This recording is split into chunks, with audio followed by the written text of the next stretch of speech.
जन्म लेते ही बच्चे क्यों रोते हैं। जय श्री कृष्णा दोस्तों, स्वागत है आप सभी श्रोता बंधुओं का हमारे YouTube channel Shyam story world में। दोस्तों, जब कोई भी जीव धरती पर जन्म लेता है उस समय उसकी याददाश्त शून्य होती है। वह जीव ना किसी को पहचानता है और ना ही किसी को जानता है। जब बच्चा माँ के गर्भ से पैदा होकर धरती पर आता है तो तुरंत ही रोना शुरू कर देता है। वह ऐसा क्यों करता है? क्या उसे कोई तकलीफ़ होती है या फिर कोई और भी वैदिक या वैज्ञानिक कारण है जिसे हम लोग समझ नहीं पाते हैं? क्या आपने इस बारे में कभी विचार किया है कि बच्चा जन्म लेते ही आखिर रोता क्यों है? इसके पीछे का उचित और सटीक कारण क्या है? सनातन धर्म के अनुसार इसके पीछे एक पौराणिक कथा जिसका उल्लेख विष्णु पुराण में मिलता है उसकी मान्यता है। इस्लाम धर्म में भी जन्म लेते ही बच्चे रोने की अलग मान्यता है, लेकिन इसकी सच्चाई क्या है? यह एक ऐसा सवाल है जिसका सटीक उत्तर हम सब जानना चाहते हैं। विज्ञान के अनुसार शिशु के जन्म लेते ही उसका रोना एक सरल और बहुत ही आवश्यक प्रक्रिया है। दोस्तों, नए जीवन की प्रक्रिया पुरुष और स्त्री के समागम से शुरू होती है, जिसके फलस्वरूप जीव को स्त्री के गर्भ में नए शरीर के लिए स्थान मिलता है। जब तक शिशु माता के गर्भ में रहता है तब तक वह इस सांसारिक दुनिया से अनजान होता है। माता के गर्भ में वह सांस नहीं लेता है और जीवित रहता है। उसके शरीर को खाना पीना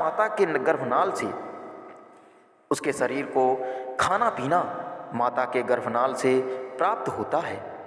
बच्चे के शरीर में फेफड़े तो बन जाते हैं, लेकिन वह जन्म से पहले प्रयोग में नहीं रहते हैं। बच्चा माँ के गर्भ में एक पतली झिल्ली के अंदर बंद रहता है जिसमें तरल पदार्थ भरा होता है। इस तरल पदार्थ को विज्ञान की भाषा में एम्नियोटिक फ्लूइड बोलते हैं।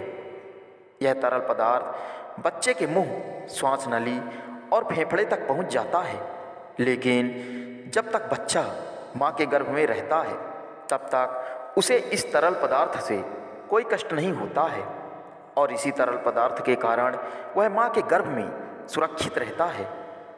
प्रसव की क्रिया माँ और बच्चे दोनों के लिए कष्टदायक होती है।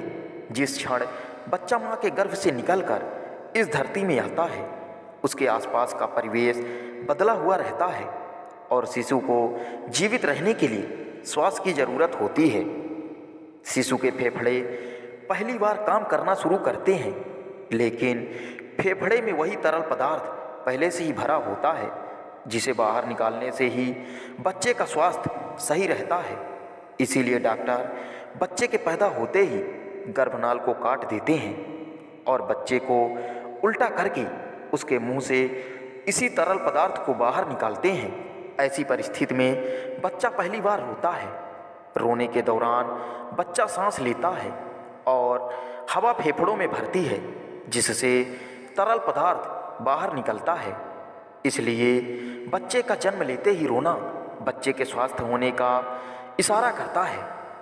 अगर बच्चा खुद से नहीं रोता है तो डॉक्टर उसकी पीठ पर हल्के हाथ से थपथपाते हैं ताकि बच्चा रोए और फेफड़ों में हवा जाए तथा तरल पदार्थ बाहर निकल सके। बच्चे के दिमाग को सही ढंग से काम करने के लिए और स्वस्थ रहने के लिए ऑक्सीजन की ज़रूरत होती है। जिन बच्चों के फेफड़ों से तरल पदार्थ नहीं निकल पाता उनके फेफड़ों में पर्याप्त हवा नहीं पहुंच पाती और बच्चे के जीवन के लिए खतरा होता है। दिमाग को पर्याप्त ऑक्सीजन न मिल पाने के कारण उसे किसी प्रकार की मानसिक बीमारी होने का डर रहता है। यह थी विज्ञान की बातें। दोस्तों, अब बच्चे के पैदा होते ही रोने के बारे में धर्म ग्रंथ क्या कहते हैं, आइए जानते हैं। धर्मशास्त्रों के अनुसार जब शिशु पहली बार रोता है तो उसका मतलब है कि वह ब्रह्मा जी से पूछ रहा है कि मैं कहाँ हूँ और मैं कौन हूँ। विष्णु पुराण के अनुसार जब ब्रह्मा जी सृष्टि की रचना कर रहे थे तब उन्होंने विचार किया कि मैं स्वयं के जैसा पुत्र पैदा करूंगा और उन्होंने अपनी माया से गोद में एक मायावी बालक प्रकट किया और वह बच्चा रोते हुए ब्रह्मा जी की गोद में उछलने कूदने लगा। जब ब्रह्मा जी ने उससे इसका कारण पूछा तो उसने प्रश्न किया कि मैं कौन हूँ, मैं कहाँ हूँ और मेरा नाम क्या है। तब ब्रह्मा जी ने कहा कि तुम पैदा होते ही रोना शुरू कर दिए, इसलिए तुम्हारा नाम रुद्र रखता हूँ। मान्यता है कि इस बच्चे के पैदा होने से पहले कोई भी बच्चा रोना शुरू नहीं किया था। ऐसी पौराणिक मान्यता है कि तभी से जन्म के बाद सभी बच्चों में रोने का नियम बन गया। दोस्तों, जानकारी कैसी लगी हमें कमेंट करके ज़रूर बताएं। दोस्तों, अगर वीडियो पसंद आए तो वीडियो को लाइक करके ज़्यादा से ज़्यादा शेयर करें। आप सभी श्रोताओं का बहुत बहुत धन्यवाद। जय श्री कृष्णा। राधे राधे।